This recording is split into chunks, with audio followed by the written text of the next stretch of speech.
Welcome to icon news. నేను మీ పవన్ కృష్ణమూర్తి. ఇప్పటి వరకు భారతీయ జనతా పార్టీ తోటి పొత్తు, తెలుగుదేశం పార్టీ, జనసేన ఈ మధ్యలో ఎన్నో ఊహాగానాలు వచ్చాయి. అలాగే ఎవరి అలకలు ఎలా ఉన్నాయి అనేది, ఎవరి ఎత్తుగడలు ఎలా ఉన్నాయి అనేది ఇప్పటి వరకు చూసాం. బట్ వీటన్నిటికీ తెరదించుతూ పొత్తు కన్ఫర్మ్ అయ్యే అవకాశాలు ఎక్కువగా ఉన్నాయి. ఢిల్లీ వెళ్తున్న పవన్ కళ్యాణ్, చంద్రబాబు ఆ పొత్తులు కన్ఫర్మ్ చేసుకోవడం కోసమే వెళ్తున్నారు, అమిత్ షాని కలవబోతున్నారు అన్నటువంటి ఒక వార్త వచ్చింది. దాని ప్రకారం ఉన్నటువంటి చూస్తే ఎన్డీఏలో తెలుగుదేశం పార్టీ మళ్ళీ చేరబోతోంది. 9వ తారీఖున దానికి ముహూర్తం అనేది పెట్టారు.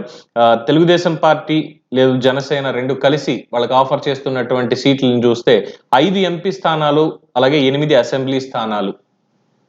5 ఎంపీ స్థానాలు, 8 అసెంబ్లీ స్థానాలు భారతీయ జనతా పార్టీ అభ్యర్థులకి ఇవ్వాలి అనేది చెప్తున్నారు. అలాగే దీంట్లో ఉన్నటువంటివి చూస్తే ఎంపీ స్థానాలు అరకు, రాజమండ్రి, నరసాపురం, తిరుపతి, రాజంపేట, లేదంటే హిందూపురం. రాజంపేట కానీ హిందూపురం కానీ ఏదో ఒకటి బీజేపీకి ఇవ్వాలి. ఇది కాకుండా అరకు, రాజమండ్రి, నరసాపురం, తిరుపతి ఈ 4 స్థానాలు కూడా భారతీయ జనతా పార్టీకి ఇవ్వాలి. ఇవి కండిషన్స్. అలాగే ఇక గుంటూరు వెస్ట్, విశాఖ నార్త్, జమ్మలమడుగు, కైకలూరు, ధర్మవరం, కాళహస్తి వీటితో పాటుగా తిరుపతి, గోదావరి జిల్లాలో ఒకటి, అనంతపురం జిల్లాలో ఒకటి, గోదావరి జిల్లాలో ఒక సీటు, అనంతపురం జిల్లాలో ఒక సీటు, ఇలా మొత్తం 8 అసెంబ్లీ స్థానాలు ఇవ్వాలి అని చెప్పి ఆల్రెడీ డిసైడ్ అయినట్టుగా తెలుస్తోంది. సో ఎన్డీఏలో చేరి ఏం చేయాలి? సో ప్రస్తుతానికి శత్రువుకి శత్రువే మిత్రుడు అన్నటువంటి సామెత ఉంటుంది చూసారా. ఇక్కడ ఎవరికి శత్రువులో తెలియదు. బట్ మనకు ఒక పెద్ద శత్రువు ఆంధ్ర రాష్ట్రంలో ఉన్నాడు, వాడిని ఎదుర్కోవాలి అంటే మిగతా వాళ్ళని ఎవరైనా సరే, మన శత్రువునైనా సరే కలుపుకుని పోవాలి. ఎందుకంటే ఆంధ్రప్రదేశ్కి భారతీయ జనతా పార్టీ చేసిన అన్యాయాన్ని ఎలా చెప్పాలని కూడా తెలియట్లేదు ఇంకా.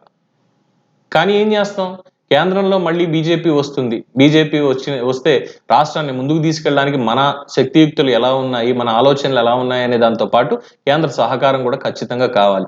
సమాఖ్య స్ఫూర్తి అనేది ఎప్పుడో వదిలేసాం. రాజ్యాంగం ఇచ్చినటువంటి స్ఫూర్తిని కూడా పక్కన పెట్టేసి కేవలం నియంతృత్వ పోకడ అనే దాంతో వెళ్తున్నాం. సరే, కొన్ని మంచి జరిగాయి, చెడు కూడా ఉంది. మంచి చెడులను బేరీజు వేసుకునే పని తర్వాత పెట్టుకుందాం. బట్ ముందు ఆంధ్ర రాష్ట్రం అనేటువంటి మన ఇల్లు తగలబడుతుంటే ఏం చేయాలి, దానికి తగ్గట్టుగా ముందుకు స్టెప్స్ తీసుకోవాలి అన్నటువంటి ఒక సిద్ధాంతంతో పవన్ కళ్యాణ్ నేతృత్వంలో చంద్రబాబు నాయుడు గారి ఆలోచనతోటి ఎన్డీఏలో చేరుతున్నారు అన్నటువంటిది అభిప్రాయం బాగా వెలువడుతోంది. చూద్దాం ఇది నిజం అవుతుందా లేదా.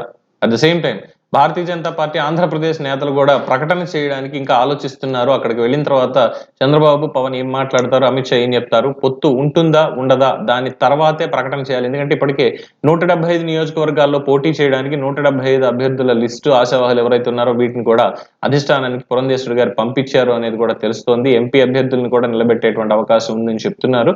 మరి ఎవరికి టికెట్లు ఉన్నాయి, ఎవరికి లేవు. ఒకవేళ పొత్తు ఉంటే మాత్రం కేవలం వచ్చేది ఈ 8 మంది అసెంబ్లీ, అలాగే 5 ఎంపీ మాత్రమే కదా. మరి మిగతా చోట్ల ఏంటి అంటే బలాబలాలు ముందుగా బేరీజు వేసుకోవాలి అనేటువంటి ఉద్దేశంతో ఏది చేశారు అనేది కూడా వాళ్ళు చెప్తున్నారు. సో ప్రకటన రెండు వైపుల నుంచి కూడా త్వరలో వచ్చేటువంటి అవకాశం ఉంది. 9వ తారీఖు లాంఛనంగా టీడీపీ ఎన్డీఏ కూటమిలో చేరబోయేటువంటి అవకాశం ఉంది అనేది చెప్తున్నారు. చూద్దాం ఏం జరుగుతుంది అనేది.